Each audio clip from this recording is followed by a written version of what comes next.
They buried Ingibjörg in Thorvald's grave. Jarlabank was able to make an inky paste from berries and wrote Ingibjörg across the marker. They didn't have the time to boil her body down to bones to transport her remains back to Groenlandia, but Markland seemed to be a place where life renewed itself. Ásgeirr hoped that it would be the case with his mate. The meager funeral service, a semicircle of comrades around a grave dug for someone else, would have to do. In the coming days, they would all mourn in their own individual way, some with screaming swords and axes, others in silent reflection, and still others burying themselves in the situation of the moment and allowing new challenges to replace the recent loss, with the hope that time would and could heal them. They silently turned and descended the hill in quiet resignation, not headed in any particular direction. Freydis had to admit to herself that she was scared.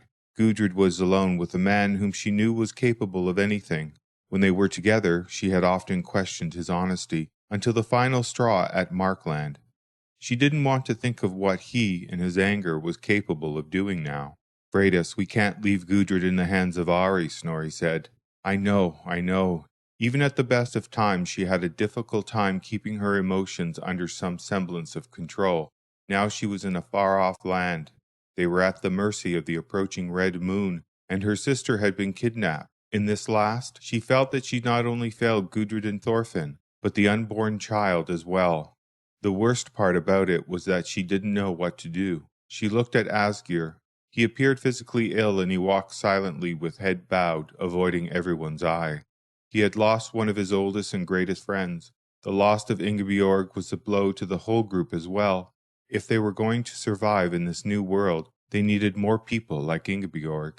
And yet she couldn't help but feel envious. Ingibjörg was now part of the celestial army of warriors fighting in Valhalla. Perhaps our fight will be a fight that Ingibjörg will look on from the heavens, she thought. Perhaps we too will be judged worthy to fight in the heavenly battle at the end of all things.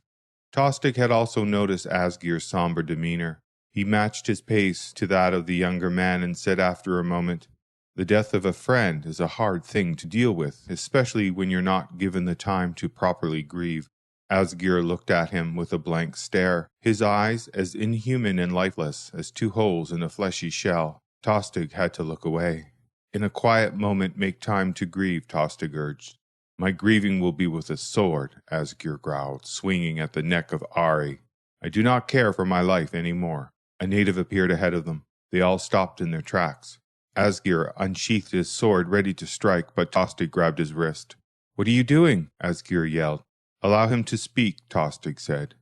Freydis studied the young native. There was something in his expression that suggested he was here to talk, not fight. "I come with a message from Dam," the native said, hesitating over the unfamiliar name. He held out his hand. When Freydis stepped forward, he gave her a piece of cloth.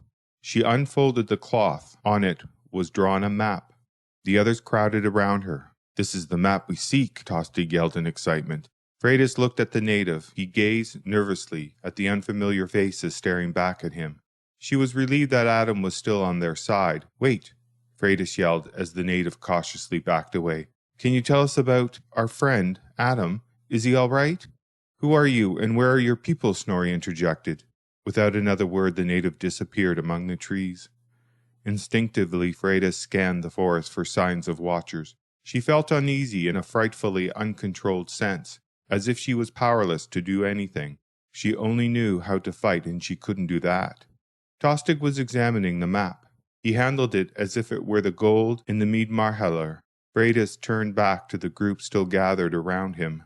"How are we going to find the cave?" she said. "Ari has taken the other map." Tostig grinned at her. "You didn't give Ari the map?" she said, her voice tentative as she held her relation at bay. "I did give Ari the etching that I made from the stone," Tostig replied, pausing for effect. The group hung on his every syllable. "But I made 2 etchings before we destroyed the gelling stone." He bent and pulled the second etching from his boot. "Tostig, I could kiss you!" Freydis screamed, grabbing his cheeks in her dirty hands and squeezing them. Freeing himself from Freydis' enthusiastic grip, Tostig knelt and tried as best he could to align the markings on the cloth with the ones on the birch bark copy that he'd made from the stone. to create one complete map. The registration marks were a little off. Try moving this line over to here, Snorri suggested, indicating the relative point on the map made with his finger. But then these lines will not match, Jarlabank said, also pointing. By all that's unholy in hell, Tostig pleaded, be silent. I cannot think. Let's leave Tostig to his work, Freydis said. They retreated in silence to watch Tostig from a few steps away. Freydis's thoughts drifted back to Gudrid, alone and powerless in Ari's hands. She began imagining the worst again. Was all of this worth a few scribbles on a few pieces of cloth and paper that led to a chamber of riches? A chamber whose existence rested on the sole testimony of one person, given so long ago. She couldn't or didn't want to answer the question.